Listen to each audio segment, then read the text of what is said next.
guys, what's up? Today I'm going to give you 5 tips for better and faster painting. So if you find this helpful, if you like the video, be sure to hit that like, hit that subscribe down below, and let's go ahead and get started. Tip number 1 is have quality tools. The best that you can afford. Doesn't have to be go spend $800 on a sprayer, but just the best tools that you can afford. My recommendation for rollers, I always have a roller, a cup, a brush, and a tray, and a drop cloth is what I always have basic with me. And the roller that I like to use is the Purdy frame and the Purdy roller cover. This is a Colossus. This is 3/4 inch nap.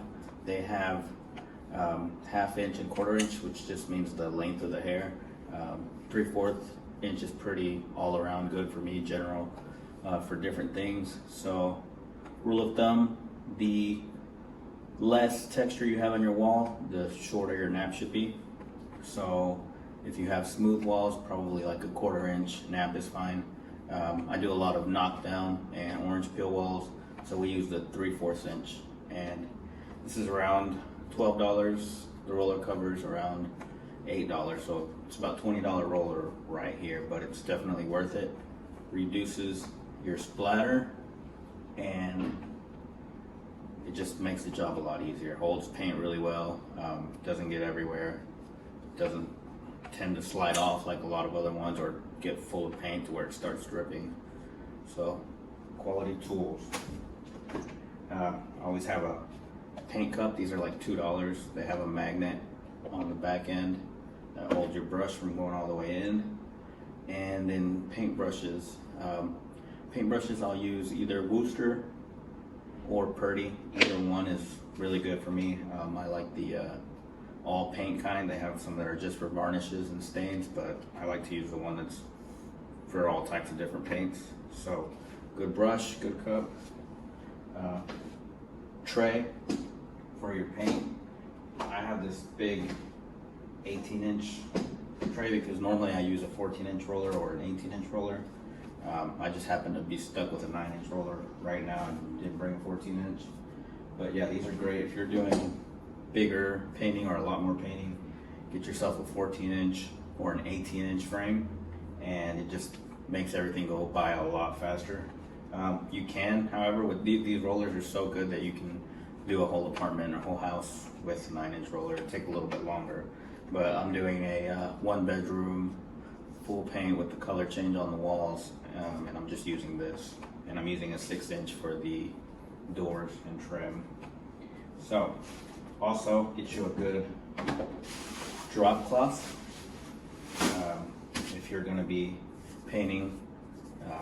That saves you time, keeps your floors clean, and a good ladder. I like to use a little platform because it just makes everything easier. I don't have to get down as many times, but just the normal ladder works well. And that leads us to tip number 2, which is prepare your area ahead of time. So if you can clear everything out of the room, clear everything out of the room. If not, what we do sometimes is we put everything in the middle of the room as much as we can, the big furniture, and then cover it with plastic just to be safe. You never know if you bump into a wall and then you have paint on your arms or on your, on you or something, you accidentally touch some furniture, you're gonna get paint on it. So take off the outlet covers. You can see here, we've already got the outlet covers off. We didn't take the phone jack off completely, we just pulled it out. Fill any holes. We don't really have any holes on this wall. This is a wall that I'm gonna be painting to show you guys. We don't really have any holes, but if we did, fill them with spackle or whatever you're going to use, caulk the trim. And if you need to put your drop cloth down, go ahead and put it down. I don't need to in here. This carpet's getting replaced, so I don't have to worry about that.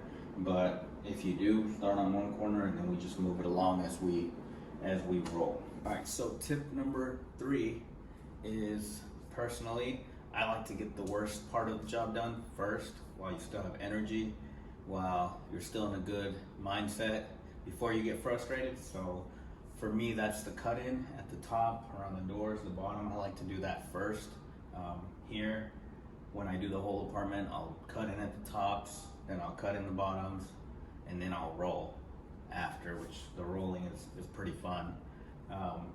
So yeah, try to get the crappy part of the job done first, and I think this applies to a lot of things. Get that out of the way, get it done, and then move on to the easier parts. And that leads us into number 4, which is, alright guys, so that leads us into number 4, which is put paint on the walls. This is a big one when we have new guys that we're training, people that don't normally paint a lot. Sometimes you want to roll until there's nothing in the roller, but then you end up with lines on the ends. You end up putting a lot of pressure on it and leaving marks. So put paint on the roller. And what I mean by that is you start rolling, you dip it in the tray, you roll about 2 feet, a little square. I'll show you guys once we start painting, but you roll a small area, then you come back and you put more paint on the roller, and then you keep going. So you're doing small pieces. Don't try to roll a whole wall with one dip of paint into the tray, is what I'm trying to say. So, dip constantly, put paint on the roller. That's what it's for. Don't try to squeeze everything out of the roller before you put more paint on it, because you're going to end up leaving lines or putting a lot of pressure, which causes paint to come out of the ends, stuff like that. So put paint on there, roll smoothly. You don't need to put 1,000 pounds of pressure on it. It's just roll smoothly. When you see that you need a little bit more paint, you add paint. So, and lastly, number 5, this is often overlooked, I think, by a lot of people, including a lot of our newer guys, is always carry a wet rag with you. Like, I always have a wet rag on my shoulder, my back pocket.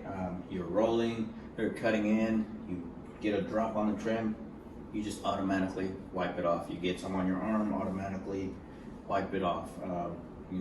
That'll save you time later on. If it dries, you don't have to come back and clean that up. And just, if you spill something drops a bigger amount, you automatically have something to start cleaning with. Mistakes are gonna happen, but always carry a rag. That helps out a lot. Alright guys, so here's what I mean by put paint on the roller, right? Got your roller, putting paint into it. Check this out.